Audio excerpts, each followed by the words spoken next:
how I'm gonna do it. We pulled the driver and passenger seat, 31-inch Mickey Thompson ET Street Rs. What else you gonna do, Steph? The next step up is reducing more weight, front sway bar. It's time to take out more of the interior. I think with the combination of those things alone, I think the car is gonna go 10 O's. 10.21 at 132 mile per hour.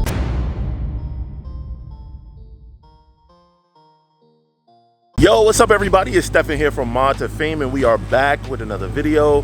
And in today's video, we're gonna talk some tech and give a garage update. Anyway, let's jump into it. Let's go. All right, boys and girls, so here we are with the big Redeye. Y'all know what it is, man. Listen. So I know right now you guys have seen the last few videos with this car running at Darlington Dragway, doing this thing. This is the way it came home. Obviously I had to put back on the original front wheels. Darlington Dragway is about 160 miles from this house where this car is living right now in Georgia. So long drive there, longer drive back or whatever. So I don't want to drive that far on skinnies. I am okay to drive that on radials as long as it's not raining. But that actually brings us up to the point that we're gonna talk about. As you know, we're chasing a 9-second pass with this car. A 9-second pass with the stock everything. Stock blower, stock everything. Stock tune, no modifications to the power plant at all, exactly as you see it right now. The only thing I might do is order a new filter, or for a glory pass, remove this filter. Which is why we're gonna jump into what we're gonna talk about in this video today, which is how I'm gonna do it, how I'm gonna get this car from there. So you guys remember the first video you saw with this car at the drag strip, and it ran a 10.37. And the combination that was on the car at that time was completely full weight with these wheels and tires up front, and then with these big boys out back. So these are my 18-inch wheels with 305 45 18s. These worked well in a dead of cold. It was like that day, honestly, it was probably like a 30 something degree day, 38 degrees or something like that day. So super cold. This car got down that track though, man, and made an impressive pass. However, throughout the whole day, it was actually running more like 1050s because it kept shaking the tire on the hit. So the one time where it got a clean hit, it ran 1037. Super impressive. We celebrated that. And that's what started this whole journey to say, is it possible that this car can go a 9-second pass? So as you saw in the video series, what we did next was we pulled the driver and passenger seat. Excuse my McDonald's, I had that on a long trip yesterday. We put a Kirky in the vehicle. The rest of the interior we left exactly the same. We didn't take anything out. In the trunk, we pretty much left that the same as well. It's a lot in here in the trunk from the last track outing. But we didn't remove the trunk mat. We didn't remove all of the stuff under the trunk mat. All the carpets is in place. Everything was still the same. All we did was the two seats. These big boys here, 31-inch Mickey Thompson ET Street Rs, 315 55 17s, Race Star 17 by 11 for a wide body fitment.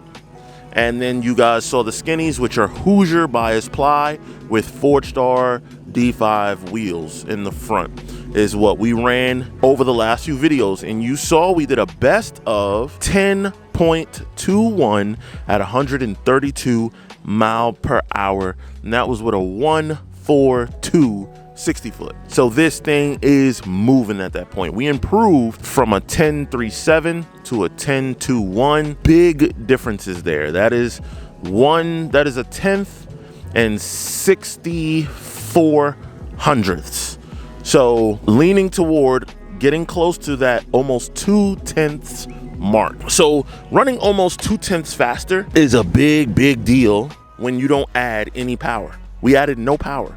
We just reduced rolling resistance in the front and we put a tire that we could hook harder. However, what I discovered, and I said it in a video, that this tire is amazing on my turbo 1300 wheel horsepower car. It can put that power down because it is a 31-inch tire. There's a lot of sidewall there, which allows me to still run a big wheel, a 17, which is, I know 17 doesn't sound big, but it is for drag racing. Most people run 15s, but it allows me the same sidewall as somebody that runs a 15-inch wheel. The difference though is it changes my gear ratio. And by changing my gear ratio, it's actually in this particular combination of only 700 wheel horsepower, I discovered when playing back the videos and watching them over and over again, that this big tire is hurting me. So if you listen to the takeoff of all my passes, pass 1, pass 2, ignore pass 3 because I spun on that one with the Camaro, pass 4 with the yellow Mustang, pass 5 with the gray Mustang, the first one, pass 6, the last race with the gray Mustang,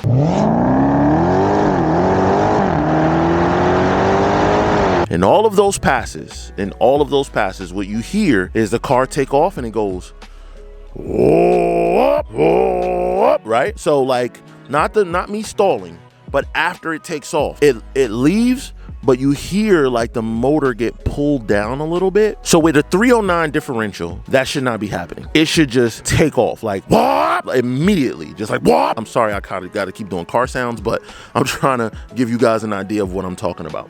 It should do that immediately, right? So what that tells me is when I compared that to running the car on the 18s, it definitely didn't do that sound. So I believe that this big tire is costing me at least a half a tenth. I believe that if I would have ran the car on that same 28-inch tire, that is a 28.5-inch tire right here. So matter of fact, let me give you a visual. All right, so this is a 28-inch tire. This is a 31-inch tire. As you guys can see, that's a big step up between the two. I don't know if you can see, but it is. It's a big step up, and this is compressed, right? Because it's on the car. This is off the car, so it's gonna be taller. But when I put those two next to each other, bro, man, that 31 is towering. That being said, I run into a different issue with this 28.5-inch tire, and that is the issue of, can it hook all of the power every time? So the thing about this big 31-inch tire is, the only time I spun was against that Camaro, and it's because I didn't take the race seriously at all, and I didn't do much of a burnout. Check my burnout for the Camaro race. And now look at my burnout for the second Mustang. Well, I don't know if you guys got that one, but look at my burnout for the yellow Mustang race.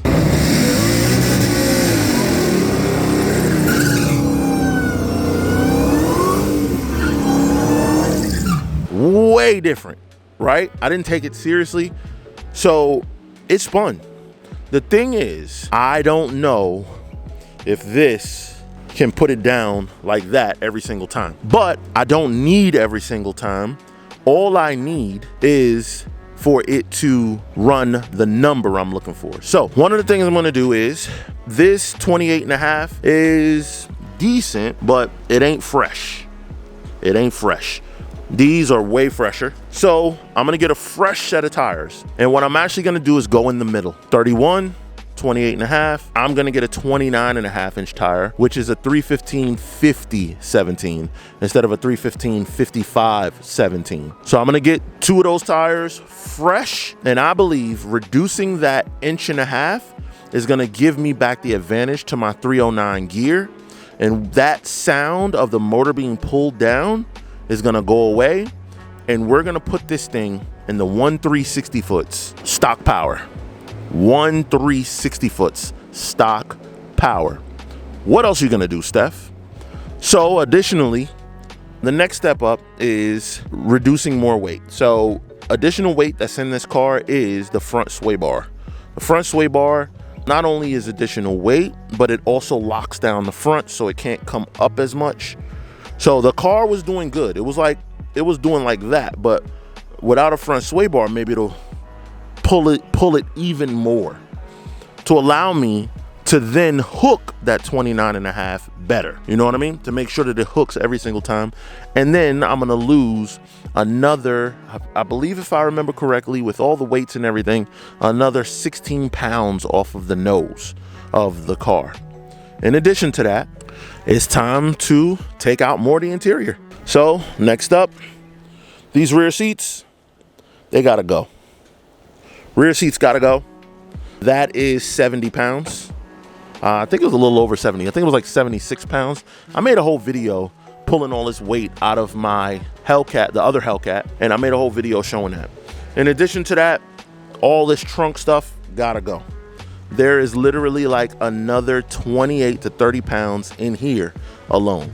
So 16, 70, about 75 actually. In here, another 30. So what is that? 105, 123, about 121 pounds additionally that we're gonna pull out of here. And I think with the combination of those things alone, I think the car is gonna go 10 O's. 10 O's for sure is what this car is gonna do. But that doesn't answer the question, how are we gonna get to the 9s? To get this car to the 9s is gonna require a miracle, boys. This is gonna require a miracle. When I say a miracle, it means that that's not what this car is gonna run consistently. But I don't need it to. The miracle that I'm talking about is the prep is gonna have to be insane. The air is going to have to be insane. And I have to get the most glorious pass of them all. Or I can just put a way lighter driver in the car. And if it goes 10 O's, if I get a driver that weighs 100 pounds less than me, it'll do that 9. So we're gonna do some maintenance on the car. We're gonna do an oil change. I told you guys I'm gonna change the filter. I'm gonna look at that belt. I don't think the belt is slipping at all right now, so I might leave it alone. But definitely oil change and probably air filter change. And that's it, man. We gonna go for it. By the way, man, I hope you guys are really enjoying this new video series. But anyway, all right, garage update. Where is the other Hellcat? Look, man, we're gonna take a few weeks off, obviously, from this car because I'm not gonna be coming back to Georgia every weekend. So we're gonna take a couple weeks off from this car. And we're gonna start focusing our attention on getting the red car ready for 2025, baby. It's time, man. It's time to bring the red car out. It's time to make the red car go fast. So how are we gonna do that? Well, you guys are gonna have to wait and find out, but just know that when the red car comes out, eventually we're gonna take baby steps. You know, when the red car comes out, it'll be a mid 9-second car, somewhere around there initially. And then it's just gonna keep getting faster and faster and faster and faster. And I'm bringing you guys on a journey with me during that process. So next videos should be of us going to Smurfville to work on the red car. We're gonna get hands-on. We're gonna make some changes. I'm not telling y'all exactly what the changes are because I want a lot of races and I don't want people to know, pulling back into the garage, by the way, I don't want people to know what's done to the car. You guys know what kind of power it makes and what kind of power